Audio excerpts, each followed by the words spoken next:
All right, welcome back to another episode of Becoming a Mental Health Champion. I'm your host, Reggie Burton, author of the new book, Becoming a Mental Health Champion. And today I have a very special guest on the show, and his name is Jimmy Gavigan. But you may know him as the face or the spokesperson. I'm not sure how that really works because there's a lot of great people that work with the Vegas Brunch Boys, and you're seemingly, I think there's a movie everywhere, anytime at once, or something like that from a few years ago. But you're Yeah. seemingly everywhere at once. Jimmy Gavigan, welcome to the show. Thank you for having me. Excited to chat with you. Yeah. I think we try to be everywhere we can. It's nice to have multiple people help me out with things so that we can be perceived to be everywhere, even if individually we're only at one place at a time. But it's Vegas. We stay busy for sure. Well, let's jump right into our conversation. Obviously, becoming a mental health champion, it's really about having conversations that are meaningful and impactful that intersect with our lives and mental health. So let's start right there. Let's kind of give our audience a chance to know you and the Vegas Brunch Boys. Yeah, absolutely. So, um, I'm a 32-year-old guy that's lived in Vegas for the last 6 years now. Moved out here from New York. When we first moved out here, came out with my girlfriend. It was 2020, the middle of COVID, and we knew pretty much no one. Maybe one or two people that she had known from college, and we had no idea how to interact with people, make friends. There was obviously just a weirdness around interacting with people because it was COVID. Um, so we were kind of in, everyone was so isolated for so long, and you have Zoom meetings and you have like digital interactions with people, but you don't have that genuine, like face to face human connection. So as things started to open up a little bit in Vegas, um, we started to get a little into social media and kind of fell into it by chance, in the best way possible, where my girlfriend was posting some videos. She runs a group called Vegas Girl Events, and kind of just posted a video of like our pool area and said, "Hey, who wants to be friends?" And it went viral, got like 1 million views, and it really showed a need in Vegas specifically for friendship, for human connection. And we said, okay, well, it's great that, I guess it's not great that there's a need for this. Like it's cool to see that there's something like this that's needed. How can we help fill that gap? So we started doing these small little events here and there, whether it was meet up at a restaurant for a drink, or a little game night at our in our common area at our apartment. And we started to get more and more traction. And especially with Vegas being such like a transient city, I think a lot of people were in, not, they didn't come during COVID necessarily, but when they come here with no community. They come and they go, "Hey, this is a great city to live. Maybe I'm here for a year. Maybe I'm here the rest of my life. But how do I find friends? Am I gonna go?" I think what a lot of people do is they find like a club, some sort of common interest. Hey, let's find a hiking club. Let's find um, a whatever, an arts and crafts thing, whatever it might be. So we kind of took that, and then we don't niche down to any one specific thing. We try to provide people with a little bit of everything, all with the intention of helping them build community. Well, whatever you're doing, Jimmy, it's working. You're a great follow on Instagram with all the things that you guys are doing. One of the things that jumped out to me, though, and I want to capture that, is your hikes. So the events that you have, you get, people coming out. The Las Vegas scene for outdoors, especially here in Southern Nevada, is pretty robust. Yeah. Um, Talk to me a little bit about why that's been so successful and the intersection with mental health. Yeah, 100%. So, I think part of when you're building community is trying to, like I was saying, like you try to find that interest that you can have common ground with other people with. And I think hiking was one of those things. Like I'm an Eagle Scout. I grew up in New York hiking mountains and camping out, doing week-long treks, all these things. Like it's kind of at the core of who I am. And Vegas, like you said, on the outdoor scene, Most people come to Vegas and they go, oh, there's the strip, and they don't realize that I think Travel Magazine or one of the like big places, they voted Vegas as the best outdoor city in America because within a 4 hour period or travel kind of circle, you can get the Grand Canyon, you can hit the beach, you can go to Valley of Fire. Like we have so much to do. So because I already had interest in that, I said, hey, why don't we do something with that? Why don't we get people out and get them hiking? So that's what we did. We said, hey, let's go to Red Rock, let's go to Lone Mountain, some of these. We didn't want to overcomplicate it and do like crazy hikes that your beginners can't necessarily do, but we did want to make it challenging enough where people are still going to have interest in coming and doing it. So we said, hey, this is an easy way to build community, and you're almost forced into conversation at that point. You're on a trail with 10 other people. You can stay silent the whole time. You can kind of go two ways. You can go stay silent the whole time, but naturally, while you're going through it, you start to have that connection with someone, whether it just be, hey, how often do you hike? Or where are you from? Like those kind of conversations, something about being out in nature, I feel like kind of facilitates that. Like even if you're not with other people, hikers are just like the nicest people. Like you're on a trail, you're walking by someone that's saying, hey, how you doing? Like, how's your day going? Like, I don't know what it is about hiking, but it just seems to bring the best out of people in most Well, let me cases. let me let me jump in there and let's explore that a little bit. I think, as you've gotten to know, and we'll talk a little bit more about this with our Avery Burton Foundation and our hike and heal events that we've partnered around with the Vegas Brunch Boys. But there is something about getting outdoors and getting moving and the impact on, dopamine levels and, just having a more positive impact and stimulating our overall mood. What kind of conversations and feedback are you getting, from people that come to your events? Are they expressing concerns about their mental health in any way? What does that look like? Yeah, I think unfortunately mental health has a stigma around talking about it, especially for men.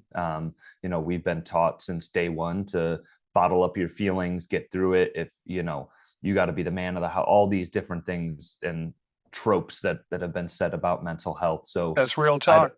I don't think necessarily I don't get a ton of people that come up and they're like, oh my gosh, like I'm having like I was about to, do XYZ and now I'm here. Like, so I don't get as much of that, but I get a lot of people that I think subtly hint at that kind of stuff where they'll come out and they'll say, hey, I just moved out here or I've lived out here my whole life. And like, I really appreciate what you're doing. Like, thank you so much for putting this kind of stuff on. Like, I've met all these friends or I met a new girl through that. Like, so they're not directly like coming to me for like a therapy session, but I can tell um in the way that they're saying things and some of the things that they're saying that like it's really helping out with their mental health.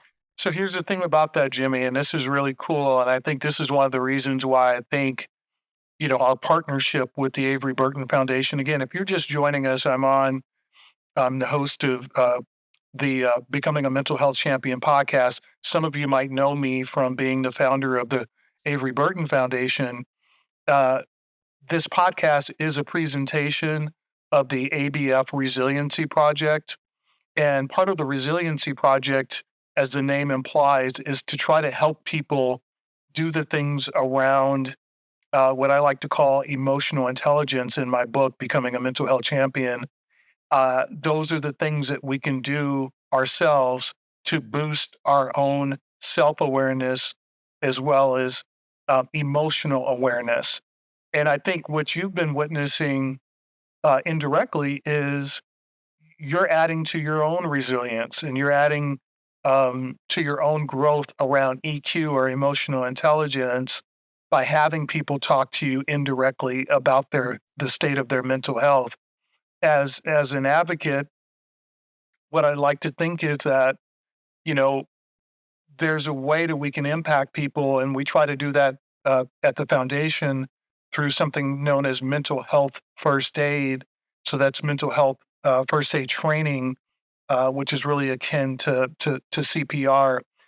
Have you been approached just by chance about mental health first aid? Is that something that you think would benefit yourself, or what are your general thoughts about your own mental health journey? Yeah.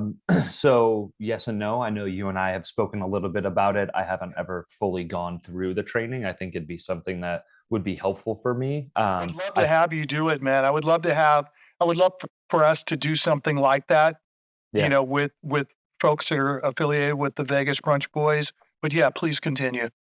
Yeah, I mean, I would love to kind of coordinate some sort of like mental health first aid event where we can get people out and get more people involved in that because, you know, it's great if one person goes and gets that kind of training, but I think the more people that you can have those resources available to them and know how to handle, especially like a crisis scenario. I think that's just super impactful. A lot of these mental health crises, um, a lot of it does come from the disease side of it, but I think a lot of it just comes purely from isolation. So much of what goes on in our head, I'm not going to say it's not real, but it's not necessarily coming from external sources. It's coming from external sources in the sense that you're comparing yourself to maybe other people, or like a lot of it just really is in your head, and people don't have a way of handling their own emotions, of emotional regulation. I know, you ask about myself, like that's something I've struggled with. I continue to struggle with. For those people out there that do struggle with it, like, no, you're not alone. It's not something that you are dealing on an individual basis and no one else deals with. Like, there are people out there that deal with the same thing. There are people out there willing to help you and talk to you. And I think that's the best first step you can take in trying to deal with something is communication. Like, if you try to take on that mental health crisis that you're dealing with on your own, it's going to be a way harder process than reaching out to someone that's mental health first aid capable, or even just a friend or someone that can you can bounce. I think a lot of times with mental health, like just getting the thing off your chest, whether or not you get a result or like a solution to the problem, I think that can make a huge difference. Well, I think there's a couple of things that you just said that I want to unpack there. And again, if you're just joining us, this is Becoming a Mental Health Champion, the podcast. I'm your host, Reggie Burton, and today's guest is Jimmy Gavigan of the Vegas Brunch Boys. I think one of the maybe unintended consequences, in a positive way, of the events that you do that are really focused or centered in networking is that you are fostering connection. And Yeah. I think that's so important, especially coming off, it's 2026. It's not completely a distant memory, but those of us that do remember the COVID era and that time period of isolation that you just so eloquently referenced, I think that's one of the things I've really been happy about our events that we've done together. We've done two. And just briefly, in the time that we have remaining, I wanted to kind of get your feedback in those two events. One, you did a pickleball event, which was part of your networking event, your regular networking events, I should say, but you decided you wanted to have an emphasis on mental health. And then Yeah. two, that led to us partnering on a hike and heal event with the Vegas Brunch Boys this last fall. Talk about those two events and what kind of feedback you got from your network, the people that network with you. Yeah, 100%. So, mental health's always been something that's been really close to my heart, dealing with my own mental health struggles. I've gone to therapy. I've like, I've dealt with a lot of, loss that I've had to try to figure out how to cope with. Some of that through, friends who committed suicide. And that's not an easy thing to wrap your head around, especially like I dealt with that stuff when I was just coming out of high school, coming out of high school, going into college. So I was coming out of this scenario of I'm with my parents, I'm at home. I had three friends all pass away within basically a 6-month span. And now I'm on my own at college trying to figure out how to navigate these emotions. And like, that's not an easy thing to do. And it's taken me a long time to figure out how to navigate that and how to emotionally regulate myself and all the different things that we're talking about here. So it's always been close to my heart. And now that we're building out this community, I found it as a perfect way to tie in mental health, because I know so many people also have those struggles and need help with it, and like we said, aren't willing to come forward with it. So with the pickleball event, um, I like tying in, kind of like with the hikes, I like tying in a physical component. There doesn't always have to be, but I think there's something about getting your body moving that really helps with your mental health. I think if, like with isolation, if you stay inside all day, you're on social media, you're doing all these things, but you don't get out and ground yourself and get active, it can make it a lot harder. So we brought you, and we brought the Avery Burton Foundation, and we brought Hope Means Nevada in to help provide resources, and then being able to raise money for both of you. I know it's nothing crazy, but like I think any little bit helps with that. And same thing with the hike and heal events, like getting people outside. I didn't know most of the people there, but I had 20 different conversations while I was there. And that goes for any of the events. And I think an important distinction I like to make is there's a networking component to what we do, but it's not intended to be like a traditional networking event. I think a lot of times people think of networking and they think, oh, I'm going to go and I got to figure out who these people are and what they can do for me, which that's a great thing. I think we all need to help each other out. But I think how we try to position it is, this isn't just a, here's who I am, here's what I can do for you. It's a, I'm human A and you're human B. Let's have a human interaction. And hopefully through that human interaction, we can help each other out in some way. Very, very well said. We're on with James, or do you prefer Jimmy or James?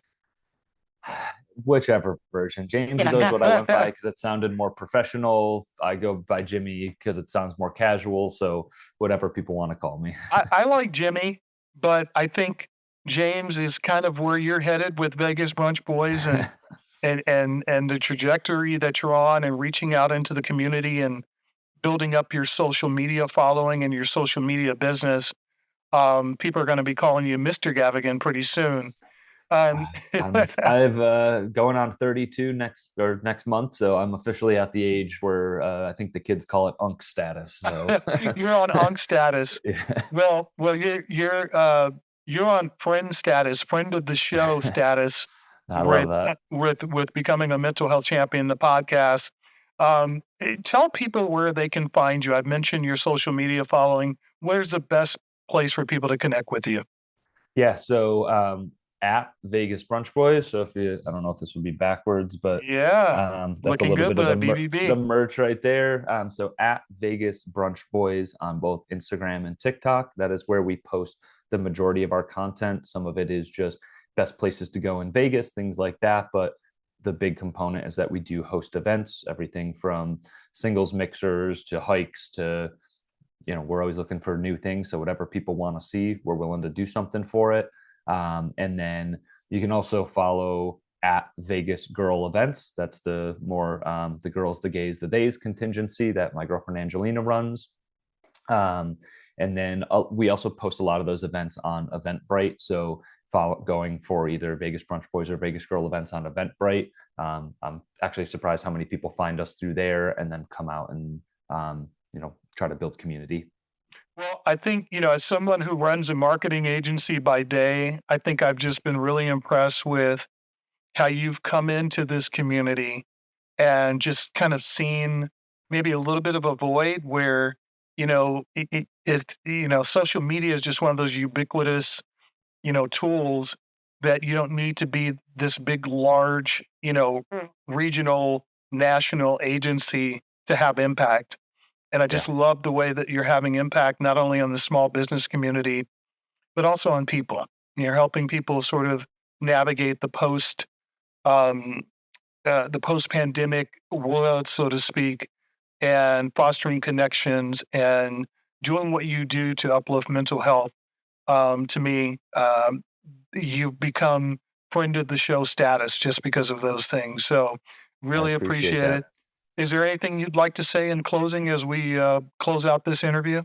Yeah, I mean, I guess a little before that, like I think I would put that back onto you and say thanks for what you do. I think we're both in a similar but different styles of things that we do, but a lot of synergies. And I don't think you probably ever thought that you would start a foundation around mental health, and obviously have gone through tragedy and picked yourself up and like have really become a mental health champion in and of yourself. So, kudos to you for that. And probably to that similar point about finding a void, like, is that what you found when you started to look into that there was a need for it in Vegas and there wasn't as much of a resource pool as you might have hoped for? Yeah, and I think indirectly, I think that's what makes this partnership, this collaboration between Vegas Brunch Boys and the Avery Burton Foundation uh, work because you know there is a huge, huge challenge around mental health awareness in not only Nevada, not only in Southern Nevada, but just in the world right now. I think lack of resources, stigma. I could go on and on about the challenges, but I think where our collaboration really works is we're trying to elevate those conversations. Yeah. I'm trying to do it through this podcast. You're certainly trying to do it whenever possible with your events. I think through that collaborative approach and that elevation, um, I think you're finding people more willing to talk about mental health, whether it's their own or just create spaces for these conversations to happen. But I think the next step for us, all of us, is connecting people with those resources. We Yeah. try to do that on our website, averyburtonfoundation.org. We try to do that through our mental health first aid training. The two things that I always tell people as a founder of a nonprofit that is critical, one is awareness and one is money. You know, Yeah. without those two things, your nonprofit can't survive. So we've done pretty well through the awareness part of it. The fundraising part is just, that's just one of those things. If you've got if you got a number to the Gates Foundation, uh, please drop that in the chat. But that's an ongoing struggle to raise money. Not that people don't care; it's just that we're in an economic environment where people do base their decisions on how they feel emotionally about nonprofits that really touch their heart, as you know. Yeah. And our community has a lot of different needs. So I think mental health is just one of those needs. So wherever people feel motivated to support Avery Burton Foundation, we welcome that support. But as to answer your question, man, it's something that every day, we just have to go to work and roll up our sleeves and just remind people that there are folks out there struggling with their mental health, and there are things and organizations that are out there trying to do the work to help. And I count Vegas Brunch Boys amongst those groups trying to do the work. So we really appreciate you here at Becoming a Mental Health Champion, the podcast, and we would love to have you back on at some point this year. Thank you. I appreciate that. Yeah, I think sorry, I could talk about this stuff all day, so I'm just going to keep cut me off whenever. I think that's the work in progress piece is so important that I think a lot of people, especially in this day and age, want instant gratification with it. They don't want, not that they don't want to do the work, they don't understand the amount of work that goes into Yeah. doing it. They want, oh, here's an easy answer, and then all my health problems or my mental health problems will be solved. And it unfortunately doesn't work that way in most cases. Is you have to train your brain. Like, our brain can be trained to do whatever. We're so amazing as human beings and the things that we're capable of, but it takes rewiring that thought process in a lot of cases. So you really got to put that effort in. And then when you talk about raising money, so this isn't official yet, but last night I knew I was coming on and I was thinking about different ways to try to help. So one of the things that people have asked us at events is like, oh, I've got like my little merchandise on, but they're always like, oh, like, can I buy a t-shirt or can I buy a hat or different things like that. So I'm in the process right now of putting together a like Vegas Brunch Boys clothing kind of merchandise line, with Awesome. the idea of having some percentage of that on the back end going towards foundations like yours. So this is the first one of the ones that we're working on. Love it. Strong men talk, check in with your boys, like just little Love it. messages like that. Like if you've ever seen the Happiness Project or Project Happiness, like they do a bunch of really cool merchandise like that. So that's something that I'll talk to you about a little bit more off screen, and we can figure out how to integrate ABF into that. And then I'd say kind of just the last thing to close out is, for whoever's still listening, whoever's still on, like just know, like you are not alone in this. You are loved. There are people out there that care about you, even when it doesn't seem like it. Um, Reggie, myself, like there are resources there to help you. We're a phone call, we're a DM. Like I answer all of our DMs. Like if you ever need help, we're there as a resource for you. Well, that's, as we say in the social media world, that is a real clip worthy way to end this interview. Jimmy, I really appreciate it. In case you just joined us, this has been Becoming a Mental Health Champion, the podcast, this episode. Our special guest, Jimmy Gavigan with the Vegas Brunch Boys. And just, man, hand to heart, really appreciate all the efforts you put into not only connecting our community, but also elevating the conversations around mental health. So, with that, we'll have you back another time to talk more about this effort with your merch and to raise money for mental health. Absolutely, man. Thank you.